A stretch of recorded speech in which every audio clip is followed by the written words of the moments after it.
Hello everybody. Today we will do lesson An Approach Towards the Past. 6th class का history का ये lesson है. Okay. Basically lessons deals with why do we study history. Okay. और हम history के बारे में कैसे जानते हैं. Knowledge that is gained from the study of the past is called history. 6th class से ही हिस्ट्री स्टार्ट होती है, इसलिए 6th क्लास में ही वो डिफाइन है कि नॉलेज जो हमें पुराने अपने पास्ट को पढ़ने से जानने से मिलती है उसे हम हिस्ट्री कहते हैं. It teaches us great lessons. ये हमें बहुत बड़ा पाठ पढ़ाती है. It guides us what to do and what not to do. ये हमें ये सिखाती है कि हमें क्या करना चाहिए और हमें क्या नहीं करना चाहिए. History also informs us about our rich past. History हमें हमारा जो पास्ट है, रिच पास्ट, एक अच्छा पास्ट है हम लोगों का. अगर हम अपने फ्रीडम स्ट्रगल को छोड़ दें तो ना, तो वो हमें हमारे पास्ट के बारे में बताती है. हाउ पीपल लिव्ड, लोग कैसे रहते थे, क्या खाते थे, व्हाट दे वोर, क्या कपड़े वो पहनते थे, on what type of houses they build, किस तरह के वो घर बनाते थे. We know that the present can not be understood without understanding our past. अगर हमें अपने आज को जानना है तो हमें अपने कल को भी जानना पड़ेगा. The people who describe the past are known as historians. कहते हैं वो लोग जो पास्ट के बारे में हमें बताते हैं, डिस्क्राइब करते हैं, उसको हम कहते हैं हिस्टोरियंस. अब बहुत important question, why do we study history. हम हिस्ट्री क्यों पढ़ते हैं. ठीक है. The study of history is important in many ways. We come to know about kingdoms, dynasties, kings, leaders by studying history. History करने पे ही हमें पता चलता है कि किसने कितना बड़ा साम्राज्य खड़ा किया, कौन लीडर था, कौन किंग था. It also dealt with the lifes and activities of ordinary people who have shaped the pages of the history. कहता है ये हमें उन लोगों के, ऑर्डिनरी लोग जो थे वो कैसे रहते थे, क्या काम करते थे, वो भी हमें हिस्ट्री पढ़ के ही पता चलता है. The knowledge gained from the study of the history is important to understand both past and present. अब हिस्ट्री पढ़ के जो आपको नॉलेज मिली है उसी से आप आज और जो कल था उसको अच्छे से समझ सकते हैं. What ever is happening today will be a history tomorrow. जो आज प्रेजेंट है, ठीक है ना, तो वो कल हिस्ट्री बन जाएगा. Each one of us is adding something big और स्मॉल टू आवर हिस्ट्री. हम लोग कुछ छोटा या कुछ बड़ा इस हिस्ट्री में ऐड करते ही जा रहे हैं. कैसे? अब पूरी कंट्री नहीं, बुक में तो नहीं होगा, लेकिन हमारी फैमिली हिस्ट्री तो होती है, ऐसे ही हमारी कंट्रीज हिस्ट्री भी. History guide us to set goals and tell them not to make the same mistakes. तो हिस्ट्री हमें ये बताती है कि अपने गोल्स सेट करो और जो मिस्टेक पास्ट में जिन्होंने की है उसको तुम रिपीट नहीं करो. ठीक है ना. एक कहावत भी है ना कि अपनी गलतियों से सीखो. अपनी गलतियों से सीखो मीन्स अपनी गलतियों को याद रखो और फिर से वो गलती फ्यूचर में नहीं हो. यही हमें हिस्ट्री सिखाती है कि जो हमारे एंसेस्टर्स थे उन्होंने जो हमें मिस्टेक की, अगर हम वो जान जाएं तो हम उसे ना दोहराएं. Okay. Next, we understand the continuous development of human beings by studying the history. अब ह्यूमन बींग्स कैसे डेवलप हुआ, हम लोगों ने कैसे इतनी एडवांसमेंट की. जबकि हम पढ़ते हैं जब, तो पहले तो इंसान जंगलों में रहता था, लेकिन आज देखो हम कहाँ हैं. ठीक है नहीं. It include the history. अब इसमें क्या क्या आता है, लिटरेचर यानी लैंग्वेज वगैरह जो लिखते हैं ना, पढ़ना लिखना, रिलीजियन, धर्म, आर्ट एंड आर्किटेक्चर. आर्किटेक्चर मतलब बिल्डिंग्स बनाने के क्या डिज़ाइंस थे, कैसे बनती थी बिल्डिंग्स, उनमें क्या आर्ट होता था, ये सब. We can easily understand the basic nature of our society by studying the history. और जब हम अपने हिस्ट्री जान लेंगे तो हमारी सोसाइटी का बेसिक नेचर क्या है, हमारी सोसाइटी कैसी है, हम ये भी अच्छे से जान पाएंगे. We study why people behave the way they did. तब हम ये जान पाएंगे कि जो लोग आज वैसा व्यवहार करते हैं वो ऐसा व्यवहार क्यों करते हैं. How and why they fought और कॉर्पोरेटेड और बिल्ट फोर्ट. कैसे और क्यों उन्होंने, ठीक है ना, लड़े और उन्होंने बड़े बड़े किले बनाए. तो अब ये है आपका हिस्ट्री का. हिस्ट्री का जब हम पढ़ते हैं तो हिस्ट्री का the past has been divided by historians into 2 periods. History को उन्होंने 2 पीरियड में डिस्क्राइब किया है, प्री हिस्ट्री एंड हिस्ट्री. ठीक है. अब प्री हिस्ट्री कौन सा था, यानी कि जिसके कोई भी सोर्स हमें लिखने और पढ़ने को नहीं मिलते, यानी ये वो पहले वाली पीरियड था ह्यूमन डेवलपमेंट का, जब राइटिंग जो थी वो डिस्कवर नहीं हुई थी, इंसान पढ़ना लिखना नहीं जानता था. तो प्री हिस्ट्री का is the period of human development when writing has not been invented. तो ये वो डेवलपमेंट था ह्यूमन बीइंग का कि जब राइटिंग डेवलप नहीं हुई थी और इंसान पढ़ना लिखना नहीं जानता था. तो इसीलिए there are no written record of this period. तो इस पीरियड के बारे में हम जो भी जानेंगे वो कहीं हमें लिखे में नहीं मिलता, कहीं भी रिटन वो नहीं है. Okay. We can know prehistory only through archaeology. कहते हैं हम प्री हिस्ट्री के बारे में सिर्फ आर्कोलॉजी से जान सकते हैं. आर्कोलॉजी होता है वो साइंस, मतलब जो अर्थ को डिग करते हैं और जो नीचे से पुराने ज़माने में जो लोग रहते थे उनके जो टूल्स थे, कॉइन, पॉट, ज्वेलरी, वो क्या जो भी उनका निकलता था ना सामान अर्थ के नीचे से, उसको स्टडी करके वो हिस्ट्री के बारे में, उस टाइम के हिस्ट्री के बारे में जान पाते थे. तो अब उसको क्या नाम दिया गया है, प्री हिस्ट्री, क्योंकि वही रिटन रिकॉर्ड तो था नहीं. तो to understand prehistory archaeologists dig deep into the ground. Earth को वो नीचे तक खोदते थे archaeologist and collect remains of the past. और पुराने जमाने की जो भी बची हुई चीजें थी उनको वो इकट्ठा करते थे.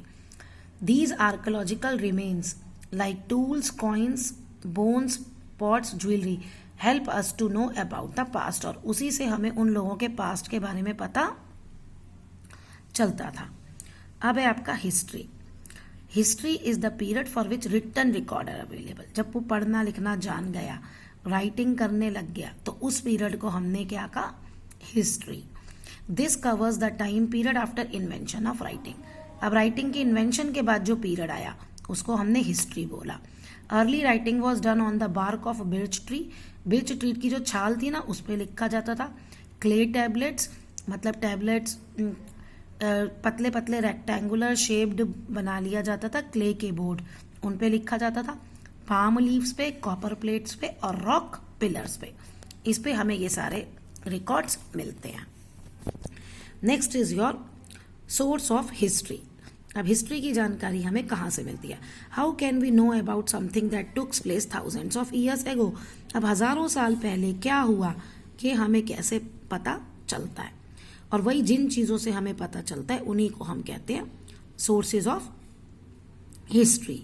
A very simple answer to difficult question is that what we learn about the past from the remains which people of that period have left behind. कहता है इसका सिंपल सा आंसर है, डिफिकल्ट क्वेश्चन लग रहा है कि हाँ भाई हमने कैसे जाना, जो भी हमने खोदा अर्थ को और जो लोग वहाँ पहले ज़माने में रहते थे, ठीक है ना, उन्होंने जो पीछे छोड़ा, जो हमें उनके रिमेन्स मिले, बचे हुए अवशेष मिले, उन्हीं से हमने हिस्ट्री के बारे में जाना. By studying these remains. अब इन रिमेन्स को पढ़कर, इनकी स्टडी करके archaeologist and historians tells us what might have happened in the past. तो उन्हीं से हमारे आर्कोलॉजिस्ट और हिस्टोरियंस ये आइडिया लगाते हैं और या ये बताते हैं कि उस जमाने में क्या हुआ होगा. तो आपके सोर्सेज ऑफ हिस्ट्री 2 तरह के हैं. एक है आर्कोलॉजिकल, नॉट रिटन, यानी जो खुदाई करके मिले हमें, और एक लिटरेरी, जो मतलब लिखे हुए हैं, religious literature and secular literature. इनके बारे में अब हम पढ़ेंगे. तो sources of history are divided into 2 broad groups, 2 broad groups में डिवाइडेड है, एक आर्कोलॉजिकल और एक लिटरेरी। अब आर्कोलॉजिकल सोर्सेज के बारे में हम पढ़ेंगे। Archaeological sources are direct evidence, ये बिल्कुल सीधे हमें उनके बारे में बताते हैं। They have a great effect on the writing of history, history को लिखने में इनका बहुत सिग्निफिकेंट इफेक्ट है, बहुत बड़ा असर डाला इन्होंने। They can not change or altered by human beings, अब हम इसे चेंज नहीं कर सकते। They are physical evidences that are available, physical मतलब जो हमें दिखती हैं, जिनको हम छू सकते हैं, महसूस कर सकते हैं, तो ये वो एविडेंस है, ठीक है। अब इसमें पहला क्या आया, आर्टिफैक्ट। तो इसमें क्या है, the object of different kind made by humans in the past are called artifact. तो वो कहता है कि जो भी वो पुराने जमाने के ह्यूमन बींग्स जो बनाते थे, जो भी चीजें बनाते थे, क्या मेटल के ऑब्जेक्ट, पॉटरी, टूल्स, ऑर्नामेंट्स हाथों से ही बनाए जाते थे ना, वेपन, स्कल्पचर्स, जो मूर्तियां खड़ी होती हैं उनको, तो वो उनसे हमें बहुत सारी इंफॉर्मेशन मिलती है। They give us important clues and help us in understanding the cultural life of the past. तो भाई वहां के लोगों की क्या लाइफ थी उसके बारे में वो हमें बताते हैं और क्लूज देते हैं। जो object found at Harappa and Mohenjodaro throw light on the development aspect of that age. तो अब जो हमने खुदाई की हड़प्पा और मोहनजोदाड़ो से, और वहां से जो हमें मिला, तो उससे हमें पता चला कि उस समय के लोग कितने डेवलप्ड थे, क्या क्या उन्होंने खोज रखा था। Harappa and Mohenjodaro are 4000 years old cities along the bank of river Indus। Indus नदी के किनारे 4000 साल पहले की ये पुरानी 2 शहर हैं जो बसे थे। नेक्स्ट आपका है मॉन्यूमेंट्स। मॉन्यूमेंट्स होता है आपकी old buildings, ruins of old buildings, जैसे ओल्ड बिल्डिंग्स टूट जाती हैं, ठीक है ना, उनके जो हम कहते हैं खंडर बन गई, जो temples, stupas, mosque, tomb, caves, palaces मतलब महल, ओल्ड सेटलमेंट्स जहाँ रहते थे, which are historically important and provide important information of our past heritage are called monuments. तो ये सारी चीज़ें हिस्टोरिकली इम्पॉर्टेंट हैं और हमें हमारे पास्ट के बारे में नॉलेज देती हैं, और उन्हीं को हम कहते हैं मॉन्यूमेंट्स। मॉन्यूमेंट्स में सारे आ जाते हैं ओल्ड बिल्डिंग्स, ये सब आपके टेम्पल्स, स्टूपास, सब कुछ। अब कहते हैं द आर्कोलॉजिकल एक्सकेवेशन मतलब होता है जो हमने खोद के निकाला नीचे मिट्टी को।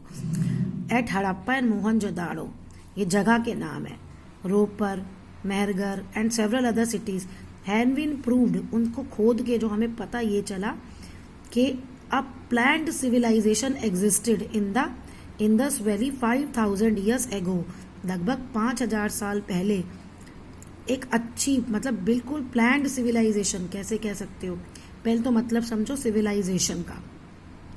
जब इंसान जंगल में भटकता था तब वो सिविलाइज्ड लाइफ नहीं जीता था, फिर जब उसने खेती करना सीखा तो एक जगह सेटल हुआ, उसने घर बनाए, तो उसको हम कहते हैं सिविलाइजेशन।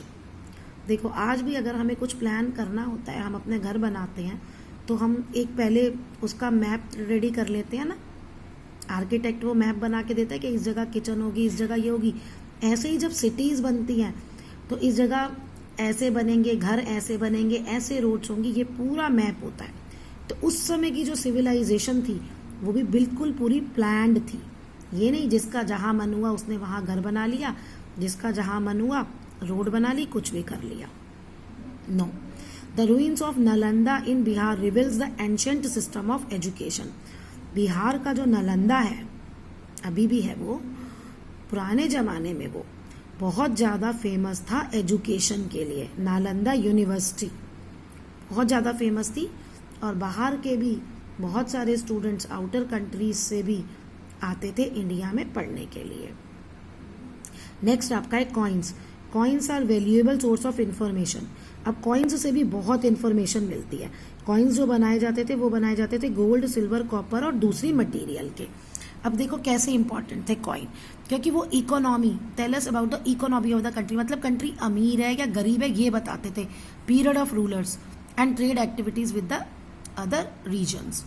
अच्छा, इसमें क्या होता था, जो सिक्के होते थे ना उस टाइम के कॉइन्स, उस राजा की पिक छपी होती थी और या फिर किसी और दूसरे राजा का, उसी किंगडम का जो एक्सपायर हो गया उसका पीरियड के इतने से इतने साल तक ये रहा, और वहाँ पे क्या ट्रेड एक्टिविटीज, व्यापार किस किस चीज का होता था, वो भी उन सिक्कों से पता चलता था।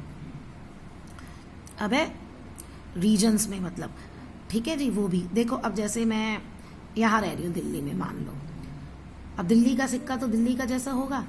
अब मान लो मैं बॉम्बे का सिक्का अलग है, अब बॉम्बे के लोग यहाँ व्यापार करने आते हैं, तो जब खुदाई होगी तो दिल्ली का सिक्का भी निकलेगा और बॉम्बे का भी निकलेगा। तो उससे पता चल जाता था कि ऐसे लोगों में इंटरेक्शन था, इस जगह के लोग एक जगह दूसरी जगह आते जाते थे। अब है आपका inscription. Inscriptions are the written record. अब ये रिटन रिकॉर्ड होते हैं, इनग्रेव्ड मतलब होता है खुदे हुए होना, रॉक पे, मेटल पिलर पे, कॉपर प्लेट्स पे, केव्स पे, वॉल, टेम्पल की वॉल्स पे, महलों पे, क्ले टेबल्स पे, ये खुदे हुए होते थे, जैसे खोद के लिखा जाता है ना वो। Inscription provide us important information about events.